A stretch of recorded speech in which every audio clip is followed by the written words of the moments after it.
My name is Laurel Webb. I raise sheep, poultry, vegetables, and children on Redlands Mesa. My family's health and livelihood depend on clean air and clean well and irrigation water. My husband and I are mountain bikers, and as you all know, if you mountain bike, some of the best mountain biking trails are located on parcels 6190 and 6193. I am requesting that the BLM withdraw all 22 parcels from consideration for oil and gas leases. I'm also here to remind everyone who's concerned about this issue of the obvious. As long as we, the people, continue to use these non-renewable natural resources, we will continue to see sacrifice areas, whether it be the Gulf of Mexico, the North Fork Valley, or someplace we haven't heard of yet.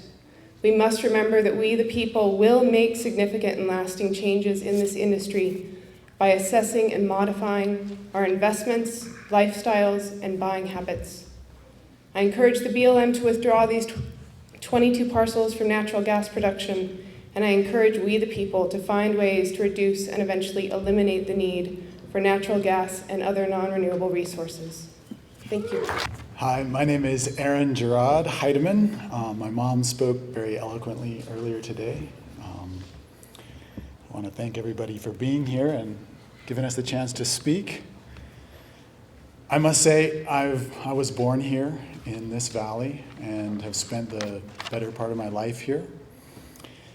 And when I saw and heard this lease proposal, at first I couldn't barely believe it. You look at where these plots are and you look at and know the farmers and the lives and everybody living here.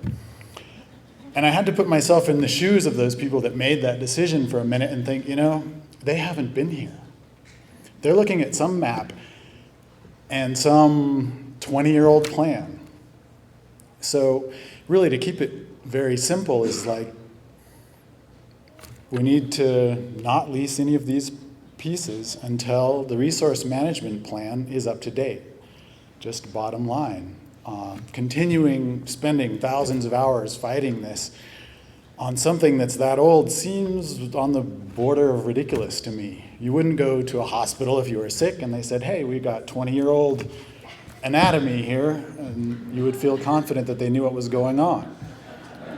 So my demand really is update the plan and let's come back to the table and talk about this, because I feel it'll be a different picture when you know what this place is. Thank you.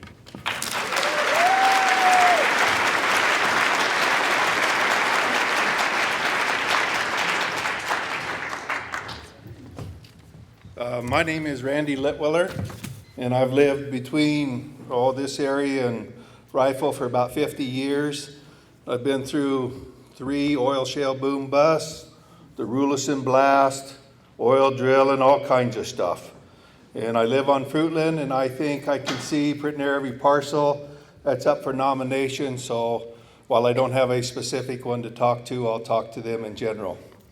So for the record, I am against reckless drilling, and for that matter, any abuse of public land without thought to the impact it may cause to others who choose to use it.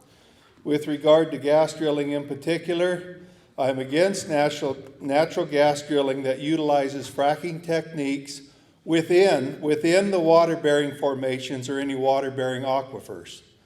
I am against drilling in a legal manner without proper authority, permits, or required studies of the potential negative impacts the drilling may cause. But what I do support is energy development conducted in a responsible manner with adequate studies minimizing potential impact. If regulations are followed and operators are committed to the protection of our resources, I believe energy development can coexist with a variety of things we use our public lands for and depend on our public lands for. I believe that if any energy developers, no matter who they are, follow the law, follow the volumes of federal regulations already in place, follow the new laws as they're churned out every day, follow new fracking requirements, and basically get permission to breathe, then energy resource development should be allowed to proceed, and we can feel comfortable it will be done without negative consequences. Bottom line, There is always a risk to anything we do to provide a better quality of life for our future generations. There is no reward without risk as long as we demand energy and call it a basic necessity. We better be willing to accept the risk and focus on minimizing the impacts. I know there is always someone else's backyard that is a better place for energy development. But as long as we all benefit, like driving here today, from the end result of energy development, we're hypocrites to oppose it. So instead of organizing a witch hunt to put this thing down, then I say we should focus towards making this a model that the country adapts for future sites nationwide. Thanks so much. Can I start? Please. Yeah. Hi, my name is Lucien. I'm here representing the town of Paonia and my family. Thank you guys very much for being here. I am the Mayor Pro Tem for Paonia, Colorado. Is this working? Just be close to it. Okay, my first comments I'd like to make are personal, and I feel that fracking and injection wells will go down in history the same way Rawlinson did in 1969. I think it's going to end up being a really bad idea for all of us and all of our environmental livelihoods. On that note, I'd like to speak for the town. We've prepared a letter to the Bureau of Land Management, and it's quite long, so I'm just going to read most of it or some of it until my time runs out. Please accept this as legal notification that the town of Paonia is hereby registering significant concerns with the Bureau of Land Management in its planned leasing of parcels 6197, 6193, 6190, 6194, 6205, 6206, 6207, 6215, and 6216 for oil and gas development in the North Fork Valley. As such, we request that these parcels not only be removed for consideration for leasing at this time, but also removed from consideration in any further lease sales of the BLM in perpetuity. Skipping some paragraphs here. The town of Paonia is a municipal water company, public water system ID number CO 0115601. It has been in continuous operation since Paonia incorporated in 1902.